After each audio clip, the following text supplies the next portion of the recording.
পৃথিবী বিখ্যাত এক বিশ্ববিদ্যালয়, নামি দামি। আমরাও গেছি সেই দেশে। এখন গিয়ে আমাদের এক বাংলাদেশি সাথী বলল, অমুক নামি দামি এক লেখক, স্কলার, তার সঙ্গে দেখা করব তার বিশ্ববিদ্যালয়, ইসলামিক স্কলার। সেই বিশ্ববিদ্যালয়ে গিয়া দেখে খুঁজতে খুঁজতে স্কলার এক জায়গায় দাঁড়ায় দাঁড়ায় পেশাব করে, তার পাশে তার ছাত্র দাঁড়ায় পেশাব করে, দুজনের কথা কয়। পেশাবও করে দাঁড়ায় দাঁড়ায়, ছাত্র এবং শিক্ষক মিলে কথা বলে। বাঙালি পিছন দিক থেকে আইসা আমাদেরকে বলে, আমরা তার আধা ঘন্টা পরে গেছি, বলে ভাই এই দৃশ্য দেখলাম। আমি তো বাংলাদেশ থেকে তার লেখা বই পুস্তক পড়ে ভাবছিলাম কত বড় আল্লাহর ওলি হবে, এই তো অবস্থা। এইবার আমি সহ গেলাম কেন্দ্রীয় মসজিদে, বিশাল বড় বিশ্ববিদ্যালয়, নামি দামি। বললো একটু আগে এখান থেকে ক্লাস হইল, এই পাশে মেয়েরা বেপর্দা, এই পাশে ছেলেরা বেপর্দা, এতক্ষণ এখানে ক্লাস হয়েছে। নায়েবে রসুল সাহেব, এলেম তো আছে, কিন্তু আল্লাহর নূর, আল্লাহর মোহাব্বত, দিন যে জিনিস, ফাইন্নাল ইলমা নূরুম মিন ইলাহি নূরুল্লাহি লা ইউতা লিআসি, সেই নূর তো নাই। কিছু তো শব্দ, কিছু অর্থ, কিছু আগুন লেখা, আগুন, এটা কি আগুন? যেটার নাম সরে আ গ রসুকার গু ন, আগুন, এটা কি আগুন? এটা আপনি বাসায় নিয়ে যদি বলেন আগুন নিয়ে আসছি, হবে? এবার আপনার স্ত্রী বলল কি আগুন নিয়ে আসছো, এইবার আগুনের ছবি তুলে নিয়ে গেছেন, বলল এলপি গ্যাস নাই, এই যে বাসায় আগুন নিয়ে আসছি। আগুনের ছবি কি আগুন? আগুনের ভিডিও কি আগুন? একটাও আগুন না। আগুনের হাকিকত, বাস্তবতা ভিন্ন জিনিস, যেটা কাছে আনলেই টের পাওয়া যাবে, আল্লাহ এটা খুব গরম, এটা হলো আগুন। আরেকটা হলো আগুনের নাম। আজকে এলেমের নাম, নাম আর নাম, এই নাম, সব নামের খেলা চলছে। আল্লাহ আনোয়ার শাহ কাশ্মীরের মতো মানুষ, পৃথিবী বিখ্যাত মুহাদ্দিস, দারুল উলুম দেওবন্দের ছাত্রদেরকে হাদিস পড়ানোর পর, বুখারী শরীফ পড়ানোর পর তিনি বলে দিলেন, আনোয়ার শাহর কাছে আলফাজে নবুয়ত শিখলা, নবীজির কিছু শব্দ, নবীজির নূর অর্জন করা লাগবে না? শব্দের সঙ্গে যে নূর, সেটা অর্জন করবা না?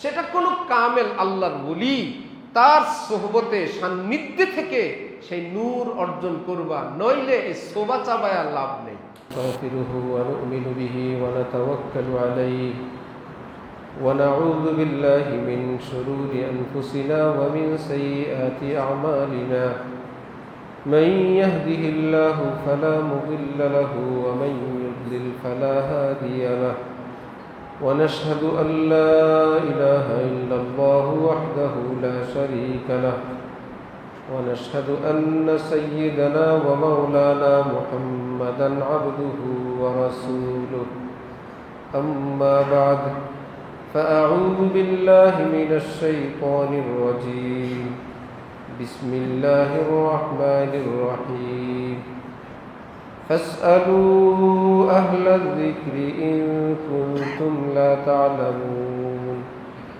وقال تعالى والسابقون الأولون من المهاجرين والأنصار والذين اتبعوهم بإحسان رضي الله عنهم ورضوا عنه صدق الله مولانا العظيم وقال رسول الله صلى الله تعالى عليه وسلم المرء على دين خليله فلينظر أحدكم من يخالل وقال النبي صلى الله تعالى عليه وسلم الجليس الصالح خير من الوحدة والوحدة خير من جليس السوء أو كما قال النبي عليه الصلاة والسلام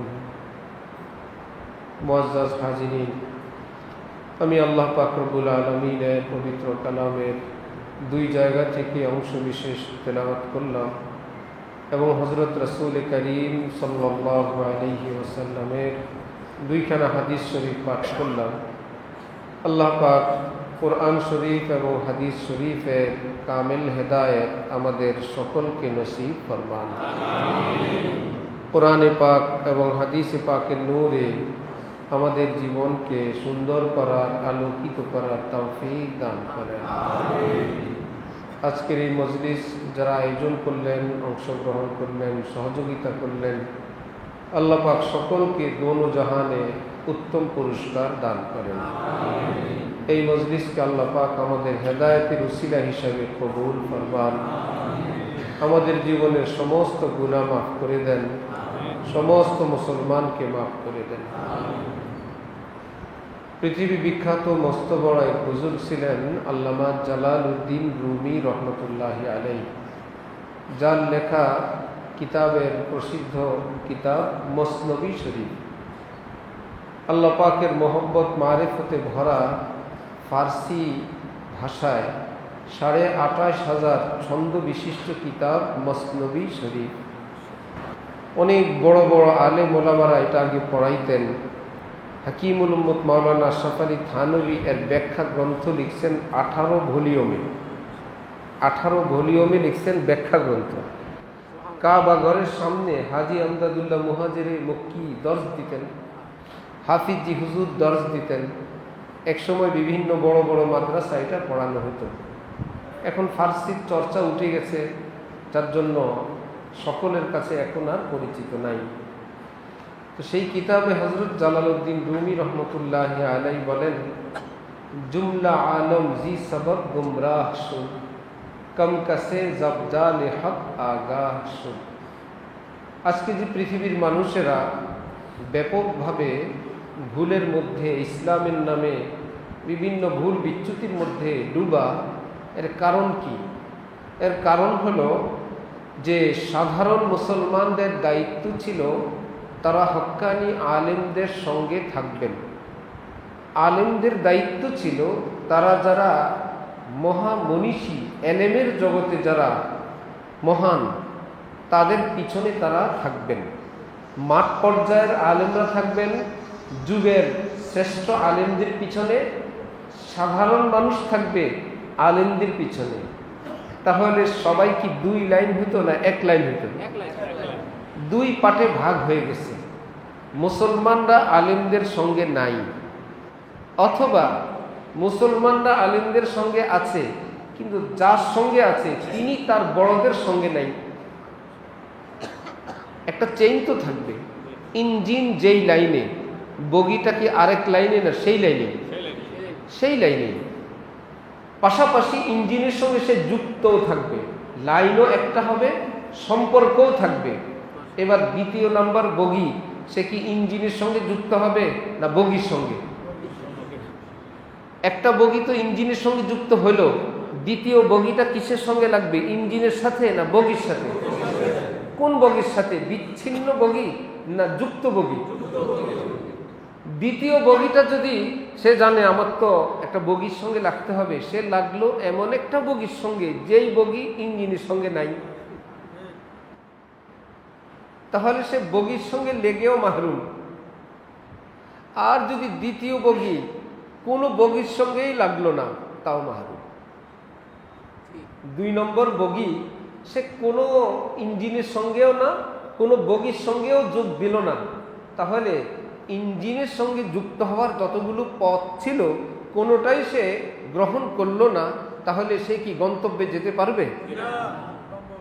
সে যোগ দিল, আমার তো কোনো একটা কিছুর সঙ্গে যোগ দিতে হবে, সে যোগ দিল এমন এক বগির সঙ্গে যেই বগি ইঞ্জিনের সঙ্গে যুক্ত না, তাও কি পৌঁছতে পারবে? তাহলে সাধারণ বগি সে যোগ দিবে ওই বগির সঙ্গে যেই বগি ইঞ্জিনের সঙ্গে যুক্ত এবং একই লাইনে, লাইনও এক এবং পরস্পর যুক্ত। ঠিক রাসূলুল্লাহ সাল্লাল্লাহু আলাইহি ওয়াসাল্লাম থেকে কিয়ামত পর্যন্ত নবীর সঙ্গে সাহাবাই কেরাম, সাহাবাই কেরামের সঙ্গে তাবিঈন, তাবিঈনের সঙ্গে তাবে তাবিঈন, কিয়ামত পর্যন্ত একটা মূল ধারার একটা সম্পর্ক নবীজি বলছেন আমার সঙ্গে থাকবে। ডানে বায়ে যাবে তো শেষ, বিচ্ছিন্ন হয়ে যাবে। কোরআন কোরআন বলতে বলতেই শেষ হবে, হাদিস হাদিস বলতে বলতেই গোমরা হবে। আজকে যতগুলো ফেরকা ইসলামের নামে, তারা কি কেউ বাইবেল বাইবেল বলে না কোরআন কোরআন? তারা কি অন্য কিছু বলে না হাদিস হাদিস? কোরআন কোরআন বলেই এমন কেন? গুমরাহ কেন? ভুল কেন? সেটার একটা কারণ হলো হয়তো জনগণ নিজের চোখে কোরআন দেখে, অথবা যেই মৌলভী সাহেব একটা ফিতনা প্রতিষ্ঠা করেন, পরিচালনা করছেন, সে কোরআন হাদিসের ব্যাখ্যা নিজে করে। হয়তো কোনো মৌলানা, মৌলভী, দরবার, পীর সাহেব, হুজুর কেবলা কোরআন হাদিসের ব্যাখ্যা নিজে করে, সেও গোমরাহ। যেই মুসলমান কোরআন হাদিসের ব্যাখ্যা নিজে করবে, সেও গোমরাহ। একটা ছোট্ট আয়াত নাজিল হইল, ওয়ারাফা'না লাকা যিকরাক। 30 পারা কোরআন কার উপর নাজিল হয়েছে? রাসূলুল্লাহ সাল্লাল্লাহু আলাইহি ওয়াসাল্লাম। ডানে বায়ে মুসলমান কারা? সাহাবাই কেরাম। সাহাবাই কেরাম নবীজিকে জিজ্ঞেস করলেন, এই আয়াতের মর্ম কি? সাহাবাই কেরাম কোন ভাষার মানুষ ছিলেন? আরবি ভাষা, কোরআনও আরবি। তারা আবার জিজ্ঞেস করতেছেন, এর মর্ম কি, অর্থ কি? বুঝা গেল আরবি জানলেই কোরআন জানা যায় না। যদি আরবি জানলেই কোরআনের পণ্ডিত হয়, তাহলে আরব দেশের সব লোক কি আলেম? সৌদি আরবের সকল মানুষ আলেম? তারা আরবি জানে না? আরবি জানলে আলেম না কেন ভাই? সেটা আরেকটা ব্যাপার। আরবি জানলে আলেম না, তাহলে তো দুবাই, কাতার, ওমান, আরব বিশ্ব যা আছে সব মানুষ আলেম। কোরআন শরীফ পড়ে আর বুঝে, পড়ে বুঝে না। কারণ সৌদি আরবের আরবি ভাষা আর লৌহে মাহফুজের কোরআন এক না। সৌদি আরবের আরবি ভাষা আর লৌহে মাহফুজের ভাষা এক না। এই জন্যই তো আপনারা যারা সচেতন জানেন, জিবরিল আমিন যখন সর্বপ্রথম ইকরা বিসমি রাব্বিকাল্লাযী খালাক এই নিয়ে আসলেন, নবীজিকে বললেন ইকরা। নবী কি শুরু করছিলেন সাথে সাথেই? উত্তরে কি বললেন? মা আনা বিকারিইন। তাহলে মা আনা বিকারিইন এই কথাটা আরবিতে নবীজি বলছেন, কিন্তু জিবরিল আমিন বলতেছেন মা আনা বিকারিইন। এত বড়টা বলার দরকার নাই, আমি যেটা বলছি আপনি ইকরা বলেন। নবী বললেন মুঝসে পড়া নেহি যাতা। জিবরিল, আমার অন্যান্য আরবিতে তো আমি কথা বলতে পারি, তুমি যেটা বলো সেটা আমার মুখে আসে না। কি আশ্চর্য কথা! এটা পারেন সেটা পারেন না কেন? মুফাসসিরিনরা বলেন মা আনা বিকারিইন এটা হলো নবীজির আরব দেশের ভাষা, আর ইকরা কোরআনের ভাষা। এটাতে এত ওজন, এত পাওয়ার। ছোট্ট ছোট্ট শব্দ কখনো আসমান থেকে নাজিল হইতো, এই আসমান একটা শব্দের ওজনের চোটে আসমানের মধ্যে চির চির চির চির আওয়াজ শুরু হইতো, যেন এক্ষুনি আসমান ভেঙে পড়বে। একটা শব্দ এত ভারী। এক সাহাবীর রানের উপর নবীজি আরাম করতেছিলেন মাথা রেখে, এত ভারী মাথা মুবারক। সাহাবী বলেন আমার একদম পায়ের হাড্ডি ভেঙে যাওয়ার উপক্রম। একটু পরে আবার হালকা। নবীজিকে জিজ্ঞেস করলাম, নবীজি বললেন ছোট্ট একটা কোরআনে পাকের একটা অংশ নাজিল হয়েছিল তখন, ওটার ওজনে তোমার কাছে এত কষ্ট হয়েছিল। তো বুঝা গেল আরব দেশের আরবি আর কোরআনের আরবি এক জিনিস না, দুই জিনিস। দুই জিনিস। সাহাবায়ে কেরাম আরব দেশের মানুষ, ওয়ারাফা'না লাকা যিকরাক, তারা বললেন ভাই এটা তো কোরআন, আমরা তো জানি না কি জিনিস। নবীজির কাছে গেলেন, যার উপর কোরআন নাজিল হয়, তিনি বলতেছেন জিবরিল আমিন আমার কাছে কোরআন দিয়ে গেছেন, এর ব্যাখ্যা এখনো নিয়ে আসেন নাই। সাহাবায়ে কেরাম বলতেছেন আমরা পারি না।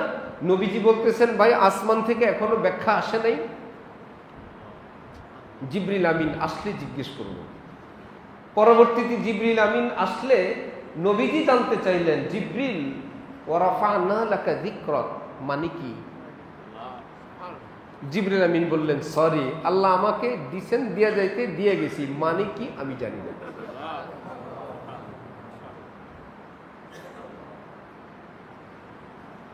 বই পুস্তক যদি কেউ পার করে সে কি আলেম হয়ে যায়? লাইব্রেরিতে যারা বেচে আলেম হয়ে যায়? ভাই আমাদেরকে দেয়, মাথাত করে আমরা দিয়ে আসি। কি আছে ভিতরে, আইন আছে না তফসির আছে আমরা জানি না। বাংলা বাজারের লোক যারা পার করে বই পুস্তক, জিবরিল আমিন বলে আল্লাহ আমাকে দিচ্ছেন, আমি দিয়ে গেছি। কি আছে ভিতরে আপনারা দুইজন জানেন, আমি আল্লাহর কাছে জিজ্ঞেস করে জানাবো। এইবার জিবরিল আমিন আল্লাহর কাছে জিজ্ঞেস করলেন, আল্লাহ বলে দিলেন আমার নবীকে বলবা আমি তাকে এই আয়াতের মধ্যে এ কথা বলতে চাই, আই ইদা যুকিরতু যুকিরতা মাই, হে নবী পৃথিবীর যেখানে আমি আল্লাহর নাম উচ্চারিত হবে আপনার নামও উচ্চারিত হবে। अब तेरा नाम भी आएगा मेरे नाम के साथ, যেখানে লা ইলাহা ইল্লাল্লাহ সেখানেই মুহাম্মাদুর রাসূলুল্লাহ। যেখানে আমি আছি সেখানে আপনার নাম আছে, আপনার ডঙ্কাও সেখানে বাজবে। পৃথিবীতে এমন কোন প্রান্ত নাই যে আল্লাহর নাম শুনছে হযরত মুহাম্মাদুর রাসূলুল্লাহর নাম শুনে নেই। আল্লাহই শুনে দিয়েছেন। আল্লাহু আকবার। তাহলে কোরআনের ব্যাখ্যা কি নিজে নিজে করা যায়? নবীজির হাদিস, মান ক্বালা ফিল কুরআনি বিরাইহি ফাআসাবা ফাকাদ আখতা, যে কোরআনের ব্যাখ্যা নিজে করল, ইন কেস ঘটনাক্রমে ঠিক হইল, তার নিজের ব্যাখ্যাটা কি ভুল হইল না সঠিক হইল? সঠিক। যেমন আমরা ছোটবেলায় ওই যে বন্দুক ফটকা ফুটায়, যে বন্দুক দিয়ে বাজারের মধ্যে আসে না, কতগুলো ফটকা রাখে আর বুলেট মারে, ওই বেটা কি বলে দেয়, এক সাইড থেকে মারবেন। উদ্দেশ্য সাইডে মারলে বেশিরভাগই বাদ যায়। আর যারা ফুটায় সে একদম মধ্যখান বরাবর মারে, কোনো না কোনোটা তো ফুটবে। এই যে মধ্যখান বরাবর মারলে যে ফুটে গেল, এই জন্য বলা হবে আপনি আর্মি ট্রেনিং এ পাস, একদম মাশাআল্লাহ যেমনি মারছেন তেমনি ফুটে গেছে। এটার হবে ঘটনা কমে ফুটছে, এটা কোনো অভিজ্ঞতার ফুটা না, এটা হয়ে গেল কি ঘটনা কমে। নবীজি বলেন কোরআনের ব্যাখ্যা একটা একজনে করলো নিজে নিজে, ঘটনা কমে, সেটা কি হয়ে গেল? সঠিক। নবীজি বলেন তোমার ওই সঠিকও ব্যাঠিক। তার সঠিকও কি? এটা আমার একার কথা না, কোন দরবারের কথা না, পীর বুজুর্গের কথা না, সাইয়্যিদুল মুরসালিন পেয়ারা নবী হযরত মুহাম্মদুর রাসূলুল্লাহ তিনি বলেন সঠিকও ব্যাঠিক।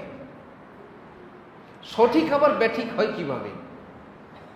আপনি একটা পাজেরো গাড়ি কিনে নিয়ে আসছেন, স্পেশাল দামি ট্রেনিং প্রাপ্ত লাইসেন্স প্রাপ্ত সেরকম ড্রাইভার রাখছেন, 3 কোটি টাকার গাড়ি আপনার বাড়িতে নিয়ে আসছেন, সবাই মিলে দেখতেছে। এর মধ্যে আপনার ছেলে একটা লাইসেন্স নাই, অত চালাইতে পারে না, সে গাড়ি নিয়ে মেন রোডে চলে গেছে, মহাসড়কে। কই, সে তো গাড়ি টান দিয়ে চলে গেছে। আপনি কি বলবেন, সঠিক করছে না ভুল করছে? একটু পরে, আধা ঘন্টা পরে সে চালায় আসছে, আপনি তো কাঁপতে কাঁপতে শেষ, কাজটা ঠিক করো নাই। আপনার ছেলে বলে আমি তো কোনো অ্যাক্সিডেন্ট করি নাই, আমি তো কোনো ভুল তো করি নাই। বাবা বলবে তো সার্টিফিকেট নাই, যথেষ্ট অভিজ্ঞতা নাই। ছেলে বলল না থাকাও, আমি ভুল তো করি নাই। বললো তোর যাওয়াটাই ভুল, যাওয়াটাই কি? ছেলে বলল কি ভুল হয়েছে? আমি তো কোনো ভুল করি নাই। করো নাই, করলে তো তুমি কবরে থাকতা, আরেকজনকে শেষ করতা, নিজেও শেষ হইতা। যেহেতু তোমার যথাযথ যোগ্যতা নাই, এই গাড়িতে হাত দেওয়াই তোমার ভুল। বলেন তো ছেলের কথা সঠিক না বাবারটা সঠিক? আপনি হলে কি ছেলেকে ঠিক বলবেন না বাবাকে বলবেন? তা আমাদের বাবা রাসূলুল্লাহ সাল্লাল্লাহু আলাইহি ওয়াসাল্লাম আব্বা লাগে না? নবীজির স্ত্রীরা আমাদের কি হয়? আম্মা হলে আম্মার জামাই কি হয়? আব্বা হয় না? এই জন্যই তো নবীজির স্ত্রীকে বিবাহ করা জায়েজ আছে। আর নবীজির থেকে আলাদা হওয়ার পর কিয়ামত পর্যন্ত আম্মা উম্মাহাতুল মুমিনিন, সব মুসলমানের আম্মা। তাহলে বাবা কি বলতেছেন, যে যার যথাযথ যোগ্যতা নাই, কোত্থেকে কোরআনের তাফসীর করতে হয়, কোন লিঙ্কে লিঙ্কে লিঙ্কে, সেইটার যথাযথ ফলো না করে তুমি একটা করে ফেললার, ঘটনাক্রমে সঠিক হইল, এই সঠিকটা সঠিক না। এই লোককে যদি সঠিক বলে দেয়, 2 দিন পরে নিজেও মরবে, জনগণকেও মারবে, বরং তোমার এই উদ্যোগ গলত। কি বলেন? কোরআন তার এই উদ্যোগটা কি সহি না গলত? কোরআনের তাফসীরটা কি গাড়ি চালানোর মতন ঝুঁকিপূর্ণ না আরো ঝুঁকি? লক্ষ কোটি গুণ ঝুঁকি। কারণ সেও মরবে, হাজার হাজার মানুষকে জাহান্নামী করবে। কোরআন বলবে কোরআন, যেমন এখন করতেছি সবাই কোরআন। তাহলে কোরআনের ব্যাখ্যা কি আমরা নিজেরা করব? আমাদের সমাজের আলেম ওলামারা করবেন না পৃথিবীর শ্রেষ্ঠরা করবেন?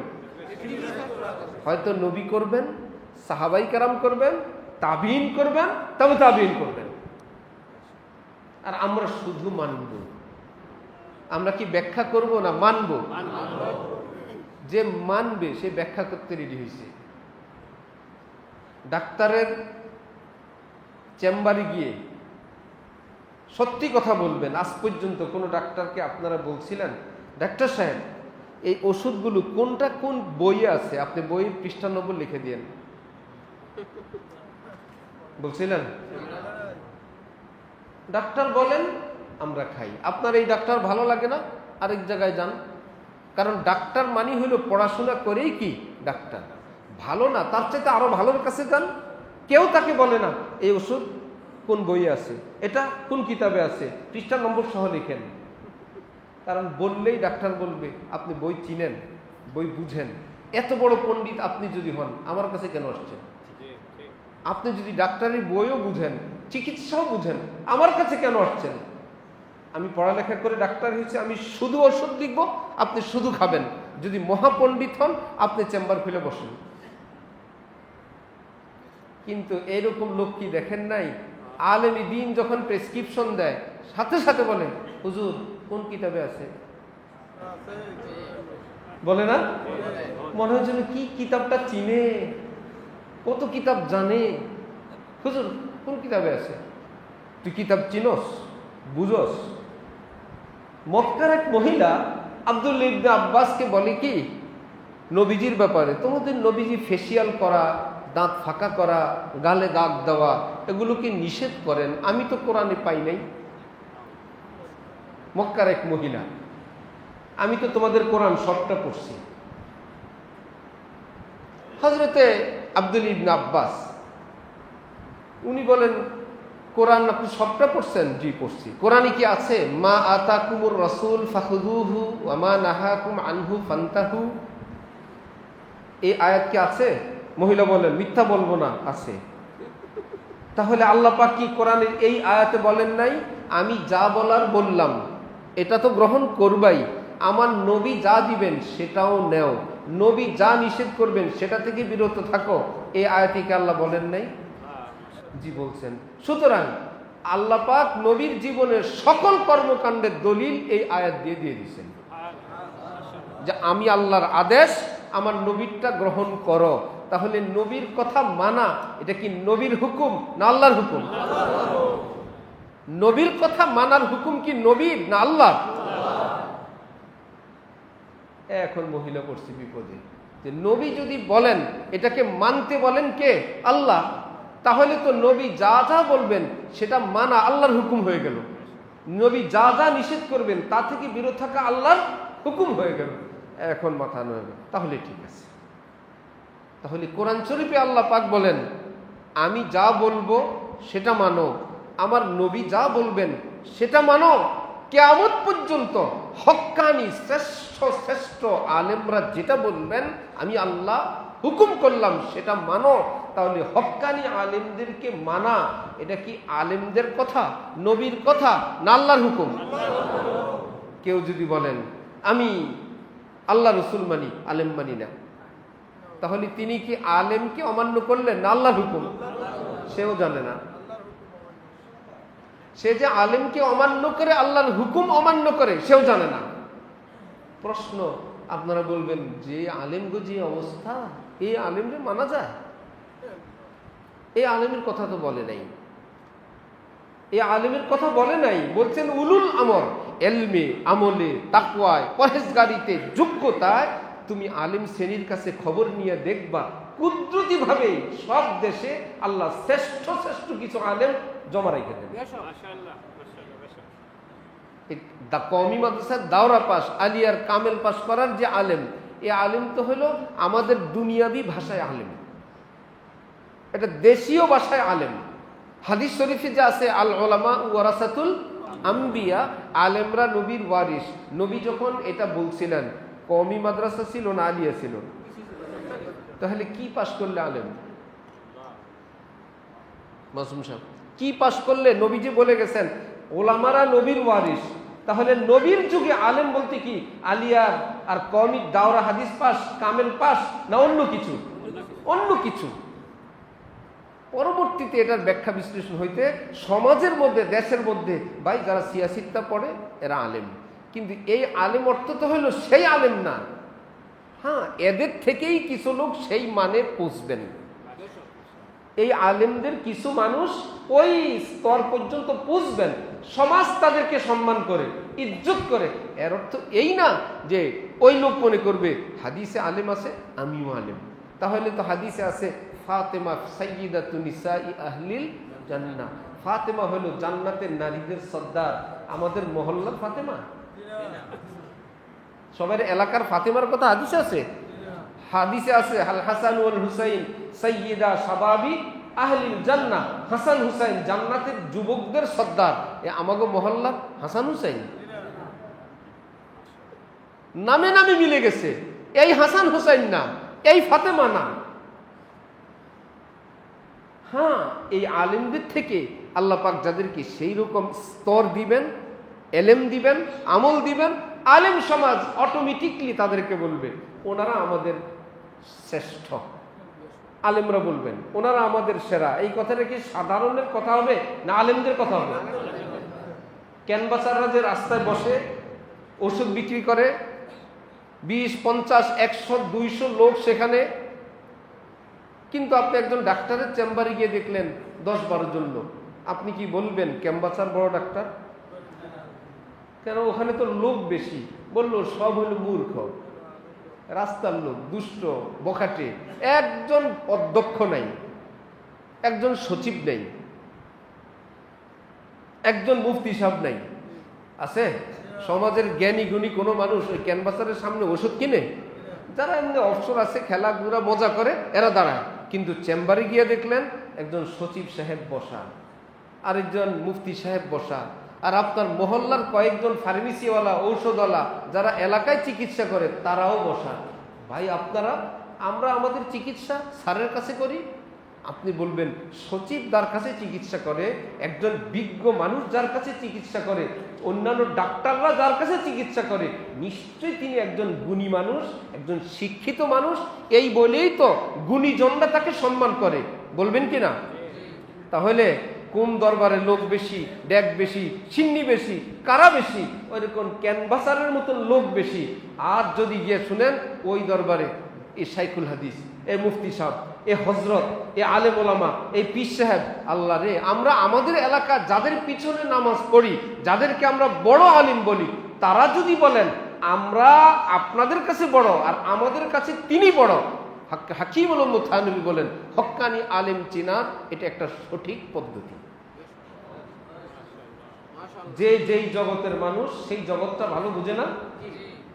অনেক আলেম ওলামা মাঠে ময়দানে কাজ করেন, ইসলামের কাজ করেন ভালো, কিন্তু তার উস্তাদরা, তার সাথী সঙ্গীরা তাকে জানে যে কোন ডিভিশনে পাশ করা হুজুর। হাসে, আহা তুই ওয়াজ করিস না, পাইছস জনগণ রে। আর ওয়াজের মধ্যে তো আইটেম হয় একদম নিচু আইটেমটা, ক্লাস 1, 2, 3 বয়ান হয়। এটা মোটামুটি অল্প পড়াশোনা করলেও করা যায় বয়ান। তুমি নাকি দেশের বড় হুজুর, তো সাথীরা হাসে, তুই যে পরীক্ষার আগে আমার কাছে আসতি, তোর মনে নেই? পরীক্ষার আগের রাত্রে তোরে পড়াই দিতাম, একটু আইডিয়া দিতাম, আর পরীক্ষা দিতাম, গলা ভালো, আর সিস্টেম করে বড় হুজুর হয়ে গেছস। এটা কি সাধারণ মানুষ জানে না আলেমরা জানে? আলেমরা জানে। আবার ডাক্তারদের মধ্যে যদি কেউ চেম্বার দিয়ে হাসপাতাল দেয়, তার সাথী সঙ্গীরা, তার শিক্ষকরা হাসে, শুনছস অমুকে নাকি একটা হাসপাতাল দিছে, কত কষ্টে MBBS পাস করলো, এখন সে হাসপাতালের মালিক, সে বিশাল বড় ডাক্তার। এটা কি আমরা বুঝবো না তার সাথীরা বুঝবেন? ওই জগতের লোকেরা বুঝবে। আবার ইঞ্জিনিয়ার একজন, ঢাকায় আমাদের ঢালকানগর মেইন মাদ্রাসা যেটা, ওটার লিফট হলো সব সারের মধ্যে গিয়ে থামে। লিফটের নিয়ম হলো 2, 3, 4, লিফটের থেকে নামবেন, বাসায় প্রবেশ করবেন, চালের বস্তা, হুইল চেয়ার। কিন্তু কোনো কোনো জায়গায় এমন লিফটও আছে যেটাতে নামার পর হয়তো উপরে হাঁটতে হয় অথবা নিচে হাঁটতে হয়, সব সারের মধ্যে গিয়ে থামে। 3.5, 4.5, 5.5 এরকম লিফটের সঙ্গে দেখা হয় না আপনার? এটা কি হুজুরের ভুল না ইঞ্জিনিয়ারের ভুল? ইঞ্জিনিয়ারের ভুল। ডিজাইনের সময় এমন এক ভুল করে বসছে, এখন আর উপায় নাই। এখন লিফটের থেকে নাইবা সাড়ে, হয়তো উপরে যাও নয়তো নিচে দাও। এইবার এইরকম কাজে ভুল করার পর তার সাথী সঙ্গে ইঞ্জিনিয়াররা হাসে যে এত বিশাল অফিস দিছস, তুই যে মানুষের সাড়েতে নামাজ। তা আমরা জানি তুই যে কত বড় ইঞ্জিনিয়ার, এটা কি সাধারণ মানুষ জানে না ইঞ্জিনিয়াররা জানে? কোরআন শরীফের যে আয়াত আমি পড়লাম, আল্লাহ পাক বলেন ফাসআলু আহলায যিকরি ইন কুনতুম লা তা'লামুন। সাধারণ মানুষ তোমরা যদি আল্লাহর খবর না জানো, যার কাছে জিজ্ঞেস করবে না, পান দোকানে স্বর্ণ কিনতে যাবে না। আহলুয যিকির যারা এলেমওয়ালা, আল্লাহওয়ালা, তাদের কাছে আমি আল্লাহর কথা জিজ্ঞেস করব। আল্লাহর কথা জিজ্ঞেস করবে যাকে তাকে, না এলেমওয়ালা আল্লাহওয়ালাকে? খালি এলেমওয়ালাও হবে না, খালি এলেমওয়ালাও হবে না। কারণ পৃথিবীতে এমন এমন এলেমওয়ালা আছে, পিএইচডি আছে, স্কলার আছে, ডক্টরেট ডিগ্রি আছে, ডাবল ডাবল হাদিস আছে, ইফতা আছে, দাড়ি একটাও নেই। একে আল্লাহওয়ালা আলেম?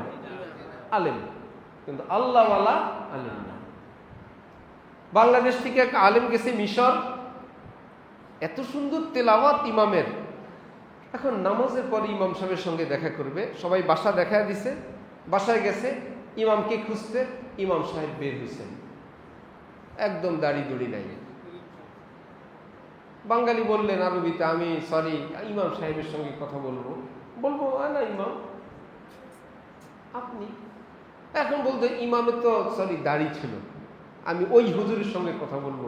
ইমাম সাহেব হাসে আর বাঙালির সঙ্গে বলে, বাঙালি দাড়ি খোঁজো, ওটা আলাদা দাড়ি, ওটা নামাজের সময় লাগাই পরে খুলে ফেল, ওটা মসজিদে রাখে আসছে। এই কি নায়েবে রসুল সাহেব? এই বলে কি তার কোরআন যেটা পড়ছে ওটা অশুদ্ধ না? শুদ্ধ, শুদ্ধ, কিন্তু নায়েবে রসুল না। পৃথিবী বিখ্যাত এক বিশ্ববিদ্যালয়, নামি দামি, আমরাও গেছি সেই দেশে। এখন গিয়ে আমাদের এক বাংলাদেশি সাথী বলল, অমুক নামি দামি এক লেখক, স্কলার, তার সঙ্গে দেখা করব, তার বিশ্ববিদ্যালয়, ইসলামিক স্কলার। সেই বিশ্ববিদ্যালয়ে গিয়া দেখে খুঁজতে খুঁজতে স্কলার এক জায়গায় দাঁড়ায় দাঁড়ায় পেশাব করে, তার পাশে তার ছাত্র দাঁড়ায় পেশাব করে, দুজনের কথা করে, পেশাবও করে দাঁড়ায় দাঁড়ায়, ছাত্র এবং শিক্ষক মিলে কথা বলে। বাঙালি পিছন দিক থেকে আইসা আমাদেরকে বলে, আমরা তার আধা ঘন্টা পরে গেছি, বলে ভাই এই দৃশ্য দেখলাম, আমি তো বাংলাদেশ থেকে তার লেখা বই পুস্তক পড়ে ভাবছিলাম কত বড় আল্লাহর ওলি হবে, এই তো অবস্থা।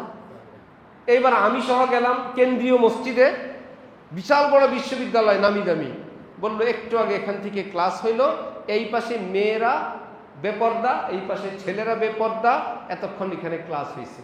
নায়েবে রসুল সাহেব, এলেম তো আছে, কিন্তু আল্লাহর নূর, আল্লাহর মোহাব্বত, দিন যে জিনিস, ফাইন্নাল ইলমা নূরুম মিন ইলাহি নূরুল্লাহি লা ইউতা লিআসি, সেই নূর তো নাই। কিছু তো শব্দ, কিছু অর্থ, কিছু আগুন লেখা, আগুন, এটা কি আগুন?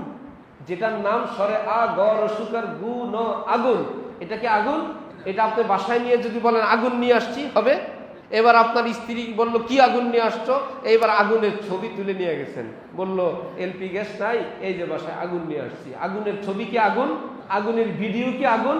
একটাও আগুন না। আগুনের হাকিকত, বাস্তবতা ভিন্ন জিনিস, যেটা কাছে আনলেই টের পাওয়া যাবে, আল্লাহ এটা খুব গরম, এটা হলো আগুন। আরেকটা হলো আগুনের নাম।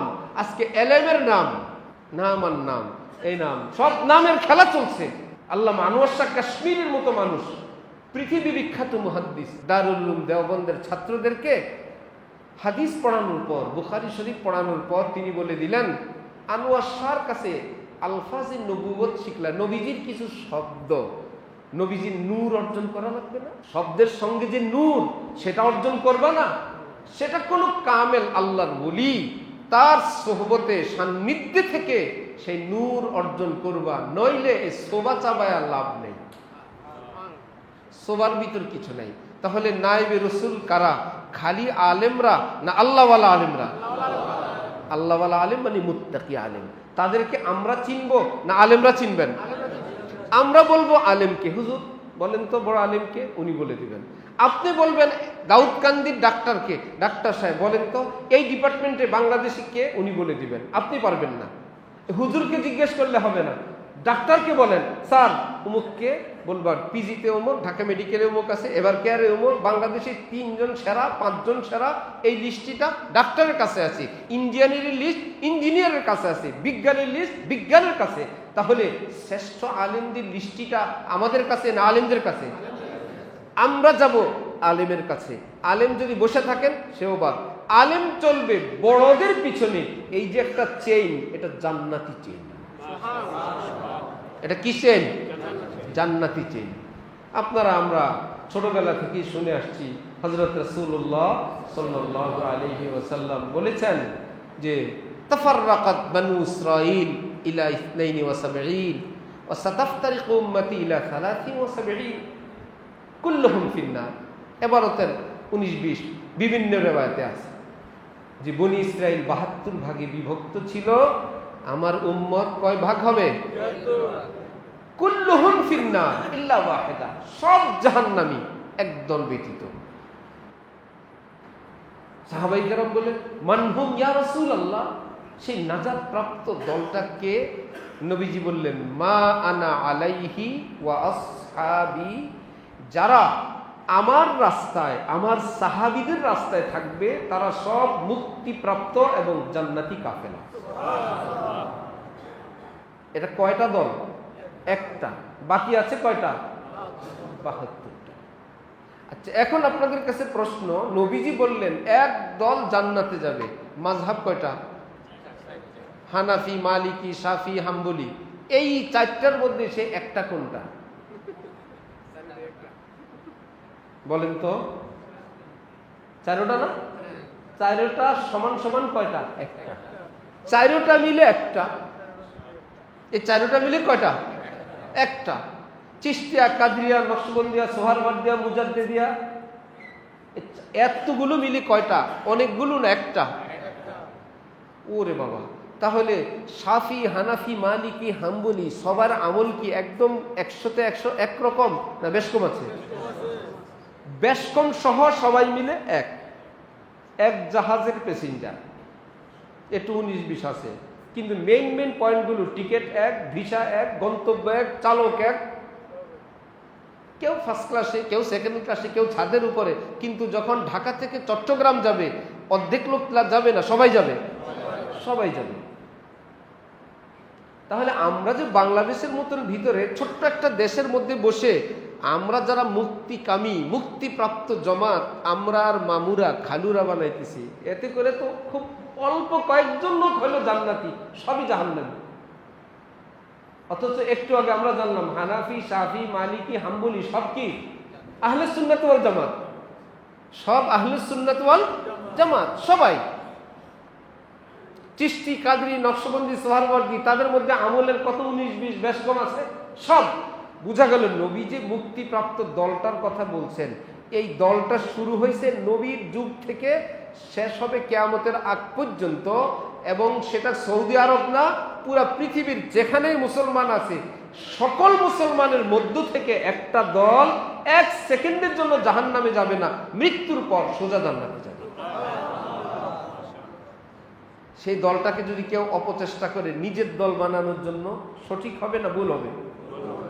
এটা আমাদের দল বানাইলে ভুল হবে না? আপনার দলের প্রতিষ্ঠাই হয়েছে 100 বছর, নবী বলে গেছেন 1500 বছর আগে।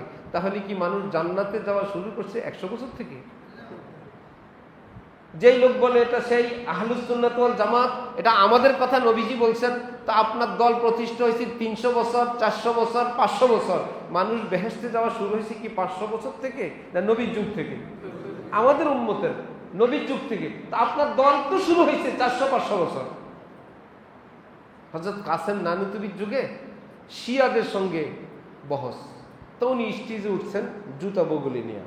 শিয়ারা বলল কেমন মোল্লা, কিসের বহস করব, স্টেজে উঠতে পারে না, জুতা বগলে নিয়ে উঠছে। উনি মাইক নিয়ে বললেন, জুতা বগলে নিয়ে ওঠার কারণ হইল শিয়ারা বহুত জুতা চোর, জুতা চুরিতে এক্সপার্ট, এই ভয়ে আমি জুতা এখানে আনছি। এরা বলল দলিল দাও, শিয়ারা জুতা চুরি করছে, তোমার কি দলিল? বললো দলিল কি আছে, নবীর যুগে তো এরাই জুতা চুরি করত। আর বলল নবীর যুগে কোনো শিয়াই ছিল না, জুতা চুরির প্রশ্নই আসে না। বললো ভুল হয়েছে, সরি, আবু বকরের যুগে। আবার মিথ্যা কথা বললেন, আবু বকরের যুগে একটা শিয়াও ছিল না। আপনি আবার বলেন, বাবা আমি বুড়া মানুষ, বলতে ভুল হয়ে গেল, ওমরের যুগের ঘটনা।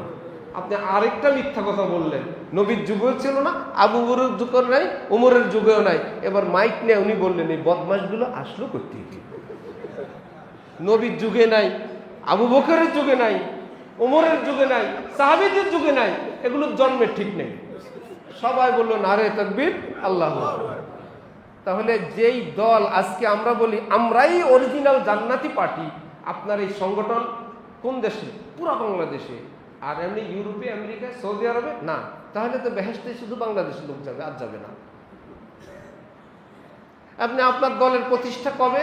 300 বছর থেকে। আচ্ছা, তাহলে খাঁটি জান্নাতি মানুষ 300 বছর থেকে শুরু হয়েছে, এর আগে সব জাহান্নামী। প্রশ্ন হয় কি না? এই নবীজি বলছেন একটা দল, এই একটা দল মানে ওই দলের একজন সভাপতি থাকবে, সেক্রেটারি থাকবে, এই দল না, একটা জামাত, একটা গ্রুপ। এটা কোন নির্দিষ্ট কোনো সংগঠন না, এটা হলো আমি নবীর যুগ থেকে কিয়ামত পর্যন্ত কিছু মানুষ যারা আমার রাস্তায়, আমার সাহাবীদের রাস্তায় যেমন আমল, তেমন আকীদা, তেমন আখলাক তারা থাকবে। এরা আমি যেই জান্নাতে যাব, আমার চেইনের সঙ্গে যুক্ত থাকবে, দুই কাজ দিয়ে, আমার লাইনে থাকবে, আমার সঙ্গে যুক্ত থাকবে। আমি যেই লাইনে আছি সেই লাইনে থাকবে, আর হয়তো আমার সঙ্গে যুক্ত, অথবা যে আমার সঙ্গে যুক্ত সে তার সঙ্গে যুক্ত, ট্রেনের বগির মতন। এবার হইতে পারে সে সাহাবী, হইতে পারে তাবি, হইতে পারে তাবে তাবি, হইতে পারে যাই হোক, যদি লাইনে থাকে, যুক্ত থাকে, আমি যেই জান্নাতে, আমার কিয়ামত পর্যন্ত উম্মত সেই জান্নাতে। তাহলে আমরা কি ডানে বায়ের পার্টিতে যাব, না মূল দলে আসব? তাহলে আমাদের মুক্তির সনদ আজকের যুগের আলেম ওলামা না সাহাবায়ে কেরাম? মূল ভিত্তি আমাদের সাহাবায়ে কেরাম, তারা যুক্ত নবীজির সঙ্গে। এখন অনেক আমল পাড়ায় মহল্লায় বিভিন্ন কারণে সাদা মাঠা মানুষ শুরু হয়ে গেছে, চলছে তো চলছে। যেমন আমার বাড়ি কচুয়ায়, তো আমাদের গ্রামে আমরা 2 ঈদের পরে আমরা যারা মাদ্রাসায় পড়ুয়া, আমরা 2 মজলিস করি আমাদের উদ্যোগে।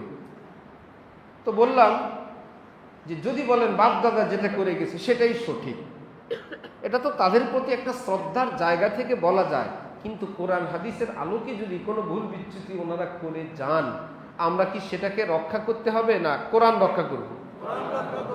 তো আমি এটা বলতে গিয়ে বললাম, যেমন আগের যুগের মানুষেরা ছেলে বিবাহ করবে, দেখতে যাবে কে? ছেলের বাপ, ছেলের ভগ্নিপতিরা।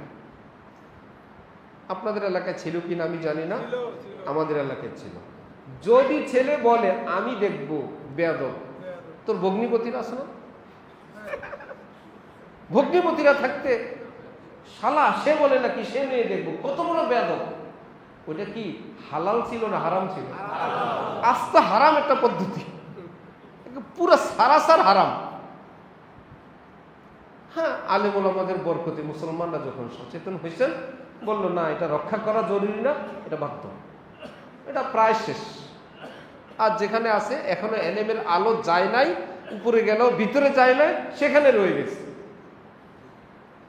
গোবর দিয়ে উঠান লেপে, গোবরকে লিকুইড বানায় পাতলা করে ধান দেওয়ার জন্য উঠানের মধ্যে দেয়, এটা ছিল, এখনো একটু একটু আছে, আছে না?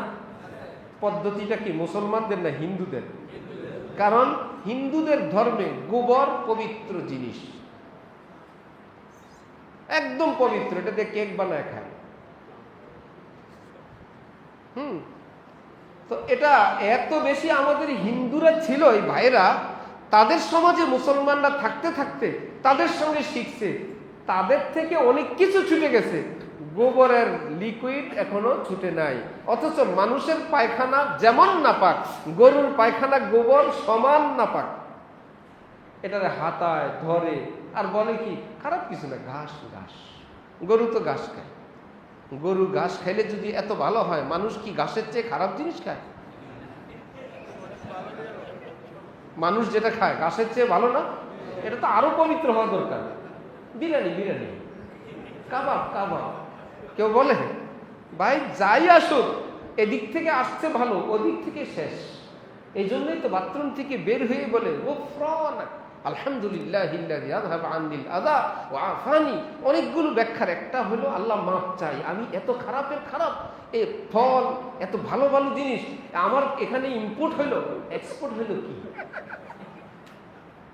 আসলো ভালো জিনিস গেল, আমি এত খারাপ, আমার কাছে আসলে খারাপ হয়ে যায়, আমি কত খারাপ, গফরানাক, আল্লাহ আমাকে মাফ করেন।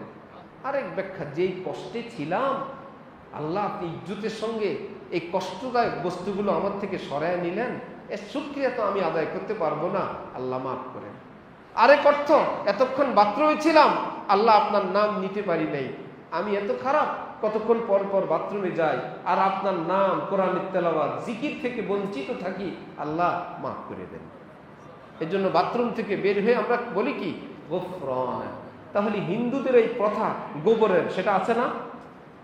মা বোনরা যেভাবে কাপড় পরেন, শাড়ি কাপড়, ওটা হিন্দুদের এখনো আছে।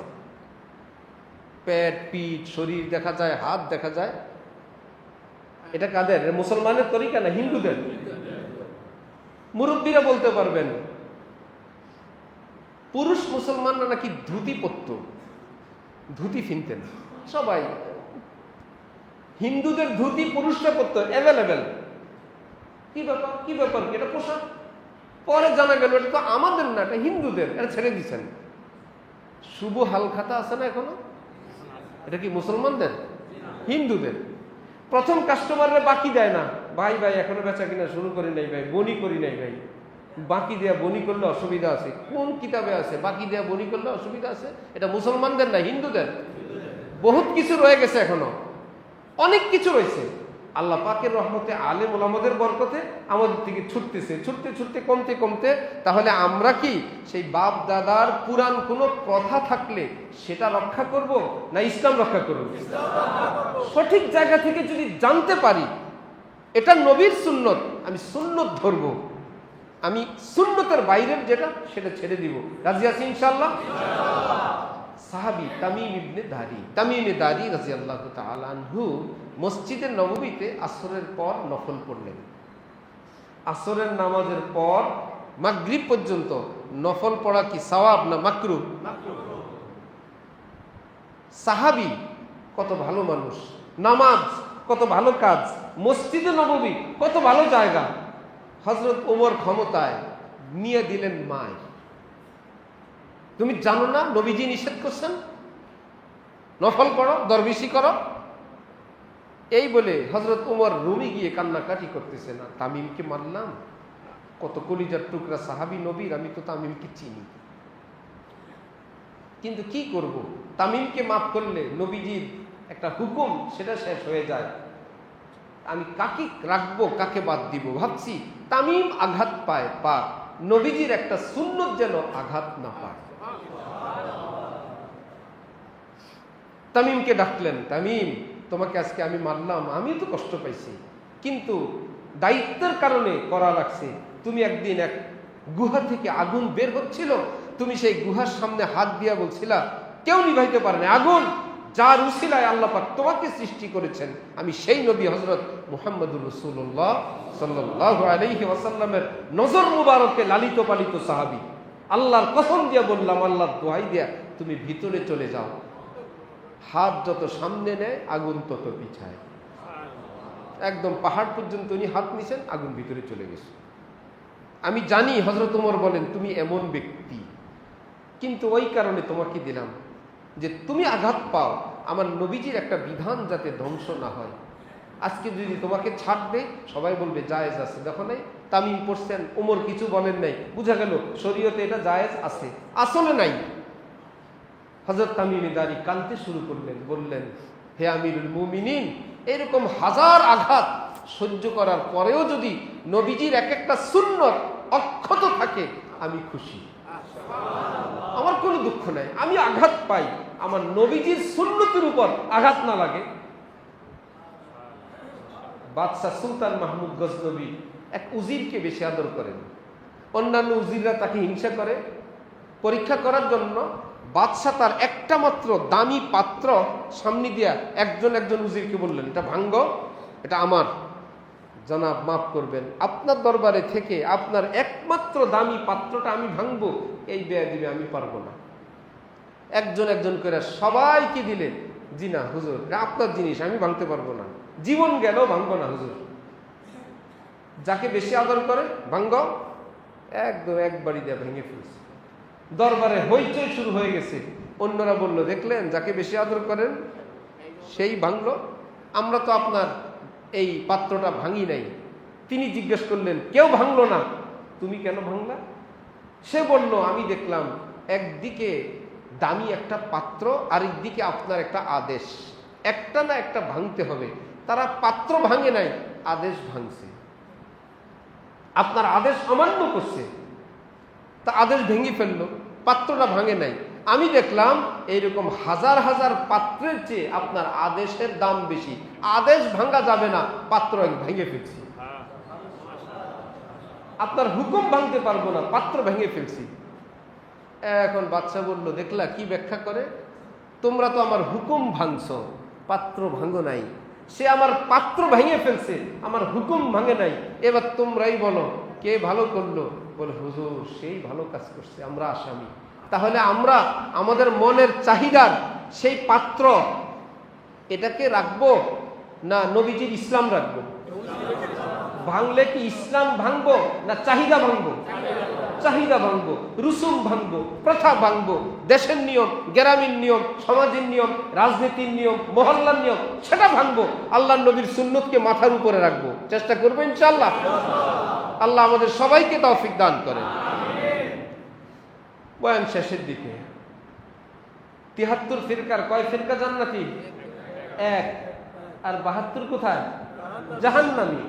এটা তো সবাই জানে, কিন্তু একটা কথা জানে না, বাকি ৭২ ফিরকা জাহান্নামী অস্থায়ীভাবে। কিভাবে? তার মানে কি কোনো খবর আছে তাদের জন্য? আছে, তাদের জন্য সুসংবাদ আছে। কারণ তারা কি বেঈমান পার্টি না ইমানদার? তো তারা জাহান্নামে যাবে। নবীজি তো বলছেন, যে কালিমা নিয়ে কবরে আসবে সেই জান্নাতে যাবে। আবার নবীজি বলছেন, কিয়ামতের দিন যারা কবিরা গুনাহ করে আটকা পড়বে, আমি সুপারিশ করে সব নিয়ে যাব। ওই পার্টিরই কি করবেন? তা বোঝা গেল এক ফিরকা জান্নাতি অর্থ বিনা জাহান্নামে জান্নাতি, আর বাকিগুলো জাহান্নামী। মানে কি স্থায়ীভাবে না অস্থায়ীভাবে? এতদিন আপনারা কি জানতাম? সব জাহান্নামী। কথা একটাই, একদল জান্নাতি আর সব কি জাহান্নামী। এটা ঠিক জাহান্নামী, কিন্তু আজকে থেকে যোগ করবেন বাকি মুসলমানরা জাহান্নামে যাবে স্থায়ীভাবে না অস্থায়ীভাবে? অস্থায়ীভাবে। সূরা দোহা আজকে ইমাম সাহেব খুব ভালো ইমাম, সুন্দর তেলাওয়াত, মাশাআল্লাহ, খুব সুন্দর নামাজ পড়াইছেন। ওয়ালা সাওফা ইউতিকা রাব্বুকা ফাতারদা। সূরা দোহা, কোরআন শরীফ আল্লাহ পাক নবীজিকে বলেন, এমন দেওয়া দিব আপনারে খুশি করে দিব। নবীজি তো খুশির চোটে হইছে কাজ। কিয়ামতের দিন নবীজি কান্না করেন, আল্লাহ পাক জিবরিলকে বলবেন, যাও তো নবী কেন কান্না করে? আমার গুনাহগার উম্মত নিয়ে আমি কান্দি, আর শুধু ইয়া উম্মতি ইয়া উম্মতি।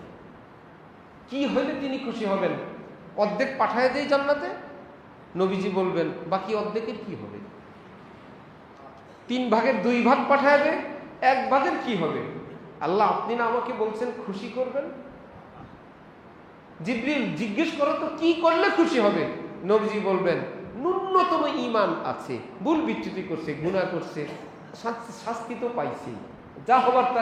কিয়ামতের দিন সামান্য ঈমান নিয়ে যারা কবরে আসছে আমার উম্মত, আজকে যদি আল্লাহ সবাইকে মুক্তি দেন আমি খুশি হব। আল্লাহ আপনারা বলছেন আমারে খুশি করবেন, এই ছাড়া তো আমার খুশির কোনো ব্যবস্থা নেই। যাও জিবরিল আমার নবীকে বলো, নবীজির এই কামনা আমি কবুল করলাম, সকল ইমানদারের জন্য জান্নাত মঞ্জুর করে দিলাম। এবার সরাসরি আল্লাহ জিজ্ঞেস করবেন, আরাজিতা ইয়া মুহাম্মদ, হে নবী খুশি হয়েছেন? আমি বলছিলাম রাজি করব, খুশি করব, আমি কি খুশি করলাম? আপনি কি খুশি হইলেন? নবীজি বলবেন, ইয়া রাব্বি কাদ রাজিতু, আল্লাহ এর চাইতে বড় খুশি আমার আর কিচ্ছু নেই, আমার উম্মত আজকে সব পার। তাহলে সেদিন যারা পার পাবেন এরা কি প্রথম গ্রুপের ভিআইপি গুলো না গুনাগার পার্টি? ওই 72। বাকিগুলো কোন পার্টি? 72। যারা এমনি পেয়ে গেছে, বাপে নিছে, মায় নিছে, হুজুর নিছে, শহীদ নিছে, উসিলায় পার হয়েছে, পিটান খায়া মাপ হয়ে গেছে, এই পার্টি তো গেছে। আরো কিছু রয়ে গেছে, আর কোনো উপায় নেই এগুলো। নবীজি বলেন, যাদের উপায় নাই আমি আছি না, আয় খোদা তু করিবি ও রসুলে তু করিম, সৎ শুকুর কে মায়ের মিয়ানে দু করিম। এক বুজুর্গ বলেন, আমারও তো টেনশন নাই, গুনাহ ভুল বিচ্যুতি আছে, আল্লাহও কারিম, নবীও কি কারিম। আল্লাহর এক নামও কারিম, নবীর এক নামও কি কারিম। কারিম শব্দের অর্থ যাকে দিতে চাই নিতে চায় না, সে যোগ্যও না, আবার উল্টা দৌড়ায়। কিন্তু আপনি দৌড়ায় দৌড়ায় বাহানা করে, মা যেরকম সন্তানকে রাতের বেলা খানা খাওয়াবে, খাবো না, শিশু ডাক্তারের কাছে আপনি গিয়ে বসে থাকবেন, যত বাচ্চার যত রোগ, সঙ্গে আরেকটা রোগ, খানা খায় না, আছে না? খানা খেতে চায় না, এটা কমন। আমাদের দুঃখ হলো, এক ডাক্তার জাহাঙ্গীর আছে, আমার বাচ্চা সিরিয়াল একটু পরে সব মহিলায় যে যেটা বলে, স্যার খানা খায় না, এক একজনকে এক একটা বলে। এখন এক মহিলাকে আইসা বলতেছে, স্যার বাচ্চাকে খানা খাওয়াইতে পারি না। ডাক্তার বলতেছে, না পারলে বাপের বাড়িতে চলে যান, ওর বাবারে বলেন আরেকটা বিয়ে করতে। খানা খাওয়াইতে না পারলে এখানে কি, যেই বউ পারবে এই বেটারে বলেন আরেকটা বিয়ে করতে। পরিচিত রুগী হবে, খুব মজা করে বললেন, মানে কমন। তো মায়েরা কি খানা খায় না বলে ছেড়ে দেয়? যে যেভাবে পারে একটা গল্প বলে, এমন গল্প জোড়ায় দেয়, গল্প উদ্দেশ্য না খাওয়ানোর উদ্দেশ্য, গল্পের ফাঁকে খানা শেষ। এখন বাচ্চারে গল্প জোড়াইলে অভ্যাস হয়ে গেছে, গল্প শুরু করলে বলে আমি খানা খাবো না। তার মানে এটা পুরান গল্প, মা এখন নতুন একটা গল্প বলে। তোমার নানা ভাইয়ার বাড়িতে যে বিড়ালটা আছে বলো তো, সাদা না কালো? কালো। কি করে এটা? ঘেউ ঘেউ না, ওটা মেউ মেউ করে। বলো তো, এমন এক বিড়ালের গল্পে ফেলায় এক প্লেট ভাত ক্লিয়ার।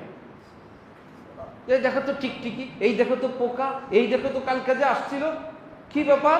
একটা উদ্দেশ্য না, উদ্দেশ্য হলো যে কোনো না কোনো ইত্যাদি ফেলে তাকে খানা খাওয়ায় দেওয়া। ওফো, কোরআন শরীফ রব্বুল আলামিন বলে, যালিকাল কিতাব লা রাইবা ফি হুদাল লিল মুত্তাকিন, আমার এই কিতাবে হেদায়েত ছাড়া কিচ্ছু নাই। অথচ আমরা একটু পরে দেখি বনি ইসরাইলের গল্প, ইউসুফ জুলাইখার প্রেম কাহিনী, হযরত লুকমান আলাইহিস সালামের কথা। কি ব্যাপার আল্লাহ, আপনি না বলছেন হেদায়েত ছাড়া কিচ্ছু নাই? আল্লাহ বলেন কিচ্ছু নাই, এগুলো উপরে উপরে গল্প, ভিতরে ভিতরে হেদায়েতের লোকমা দিয়া তোমাদের পেট ভরায় দিয়ে দিই। উপরে দেখা যায় গল্প, একটাও গল্প না। তুমি গল্প শোনো, অন্তর আমি নূরে ভরপুর করে দিয়ে দেব। উপরে দেখবা গল্প চলে, ভিতরে হেদায়েতের সাপ্লাই চলে। তা রব্বুল আলামিন আমাদের জন্য কত ব্যবস্থা করছেন, কত ইন্তজাম করছেন। এই জন্য আমার ভাইয়েরা, হক্কানি আলিমদের থেকে দিন শিখবো, চেষ্টা করবো ইনশাআল্লাহ। এখন শেষ জামানা, ভুল বিচ্যুতি অনেক। কেউ কোরআন মানে হাদিস মানে না, হাদিস মানে কোরআন মানে না, নবী মানে অলি মানে না। অলির এত পাগলের পাগল, নবীর কথার পরোয়া করে না। আল্লাহর অলি ছাড়া কিচ্ছু বুঝে না, নবীর কথার পরোয়া করে না। কিন্তু যে যেটা ধরে আছে তার কাছে তো সেটা ভালো, কিন্তু সিরিয়াল জানা নাই। কোরআনও ভালো, হাদিসও ভালো, ফেকাও ভালো, কি বলেন ভালো না? সব ভালোগুলোর সিরিয়াল আছে না? এক জায়গায় বুখারী শরীফ, কোরআন শরীফ থাকলে উপরে কি সিরিয়াল আছে কি না? এখন আপনি বুখারীকে যত ভালোবাসবেন, কোরআন শরীফের নিচে রাখা লাগবে ভাইয়া। আপনি নবীজিকে যত ভালোবাসবেন, উপরে কিন্তু আল্লাহকে রাখতে হবে। আপনি আল্লাহর ওলিকে যত ভালোবাসবেন, নবীকে কিন্তু উপরে রাখতে হবে। একটা সিরিয়াল আছে না? সিরিয়াল। আপনি পাগড়ি যতই ভালোবাসেন, তত ঢাকতে হবে। তারপরে হলো পাগড়ির সিরিয়াল। এটা বলবেন ওলামায়ে কেরাম। কারা বলবেন? ওলামায়ে কেরাম। চেম্বারে গেলে আপনার হিস্টোরি জানবেন, বিস্তারিত জেনে আপনার জন্য বলবেন আপনি এটা করেন। আমার মা অসুস্থ, বাবা অসুস্থ, খেদমত করার কেউ নাই, আমি চাই পীর সাহেব হুজুরের দরবারে একটা চিল্লা লাগাইতে, আল্লাহর ওলির কাছে গিয়ে ওলি হইতে। আল্লাহ হাক্কানি আলেম হলে বলবেন পীর সাহেবের চেয়ে বড় পীর সাহেব আপনার মা বাবা, খেদমতের কেউ নাই, ওখানে গিয়ে খেদমত করেন। বলবে না? আর যদি হক্কানি আলেমের কাছে না যায়, হ্যাঁ আল্লাহর ওলির কাছে যাও, ওলি হয়ে যাও, মা বাবা বিছানায় কষ্ট করে উনি ওলি হইতে গেছে, হবে? কোনো কাজ হবে না, ওলি হওয়ার কোনো ব্যবস্থা নাই। এখন স্ত্রী অসুস্থ, হুজুর আমি 3 দিন যাইতে চাই, কি করতে চান? আল্লাহর জন্য। তার ভাই জানো তো আল্লাহ কিভাবে খুশি হবেন সেটা তো আগে জানবা। তোমার স্ত্রী যে মুমূর্ষ বা যেই রোগে আক্রান্ত, এই মুহূর্তে 3 দিন পরে এই মুহূর্তে তোমার স্ত্রীর কাছে থাকলে আল্লাহ বেশি খুশি হবেন। এটা কি আমরা বলবো না আলেমরা বলবেন? বদর যুদ্ধ, হযরত ওসমান রওনা হয়েছেন, নবীজি বললেন ওসমান, যুদ্ধে লোক কম, সাহাবী কম, সৈন্য কম, অস্ত্র কম, মদত তো আল্লাহ করবেন, আল্লাহ ভরসা, কিন্তু তোমার স্ত্রী রুকাইয়া অসুস্থ, এই মুহূর্তে তুমি বদরে যাওয়া লাগবে না, তুমি তোমার স্ত্রীর খেদমতে যাও। বদর যুদ্ধে যেতে দেন নাই, কিন্তু যুদ্ধ থেকে আসার পর নবীজি বললেন বদরি সাহাবীর মধ্যে উসমানের নাম লেখো, যুদ্ধে যান নাই। এই গনিমতের মধ্যে উসমানের নাম লেখো, যুদ্ধে যান নাই। আরে যাই নাই, যেতে চাইছে, আমি তাকে উল্টা পাঠায় দিছি, কারণ আমি আল্লাহর কথা বেশি জানি, বদরে যাওয়ার চেয়ে স্ত্রীর খেদমত তার জন্য বেশি জরুরি ছিল, এই জন্য আমি তাকে সেখানে পাঠিয়ে দিছি। এগুলো কি আমরা একা একা বুঝবো না আলেম লাগবে? আলেম লাগবে। শেষ কথা, ফার্মেসিতে ঔষধ আছে, পকেটে টাকা আছে, এই বলে কি কিনে কিনে খান আপনারা? যে আলহামদুলিল্লাহ আজকে ছেলে বিদেশ থেকে টাকা পাঠাইছে, যত ওষুধ আছে 1 পাতা করে দেন। ওষুধ তো ভালো জিনিস, এরকম কোনো বোকা আছে দুনিয়ায়? আরে বেটা বেরিগো ওষুধ আছে, কত রকমের অসুস্থতা আছে, বুড়া আছে, বাচ্চা আছে, অপারেশন আছে, এগুলোতে আমি কি করব? কি ওষুধ খাবেন? ডাক্তার লিখে দিবে, ফার্মেসির থেকে কিনবেন, ঠিক না? তাহলে কোরআন শরীফ, হাদিস শরীফ, এটা হলো ফার্মেসি। এটা কি? এই ফার্মেসির কোন মেডিসিন আমার, এটা কি আমরা ডাইরেক্ট ফার্মেসি থেকে নিব না ডাক্তার থেকে নিব?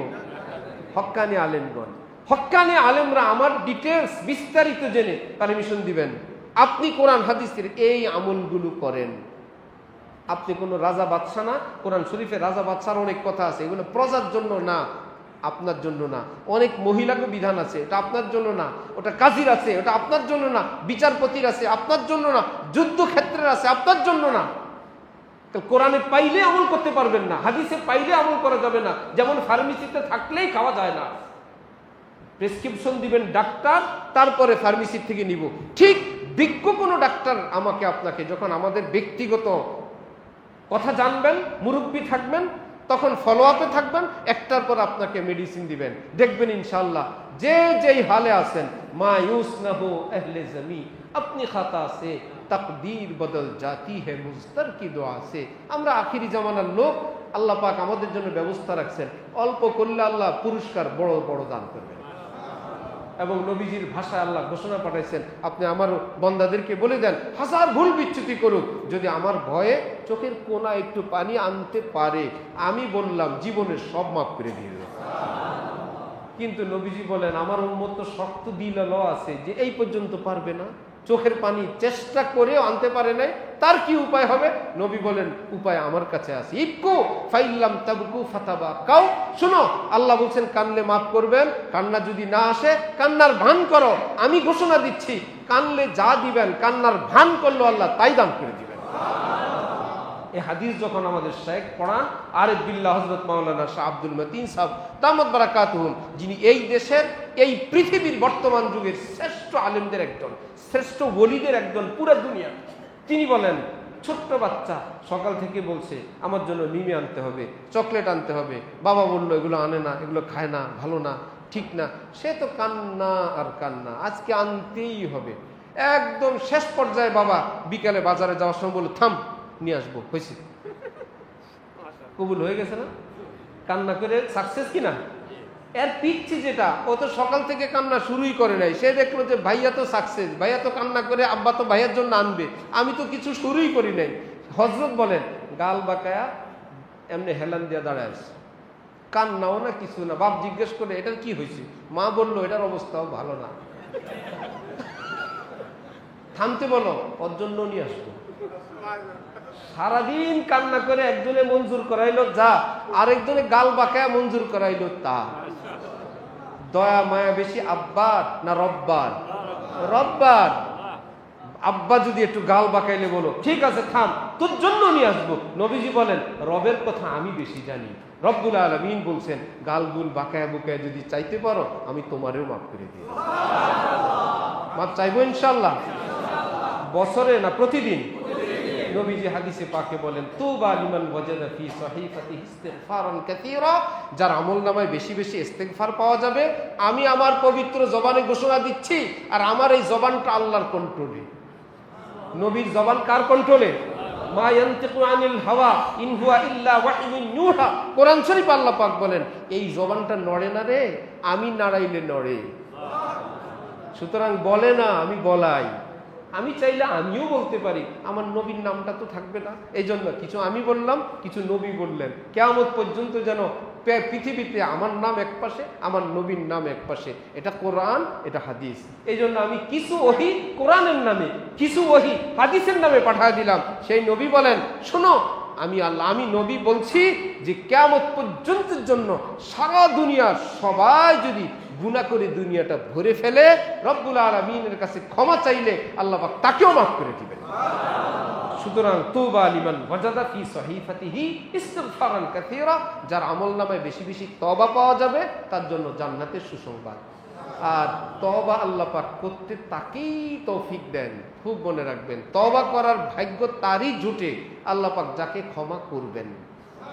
যাকে ক্ষমা করবেন না তার তওবা করার তৌফিক হবে না। সে বলবে করব, আচ্ছা করব, কালকে করব, কিন্তু মুখে আসবে না। নিয়ত আছে, নিয়ত আছে, আচ্ছা ঠিক আছে, কিন্তু সে বলতে পারবে না আল্লাহ মাফ করেন। সে বলতে পারবে না আস্তাগফিরুল্লাহ। যে বলতে পারবে তার জন্য লক্ষণ তওবার দরজা বন্ধ হয় নাই, দরজা খোলা আছে, গেলেই মাওলা তোমাকে মাফ করে দিবেন।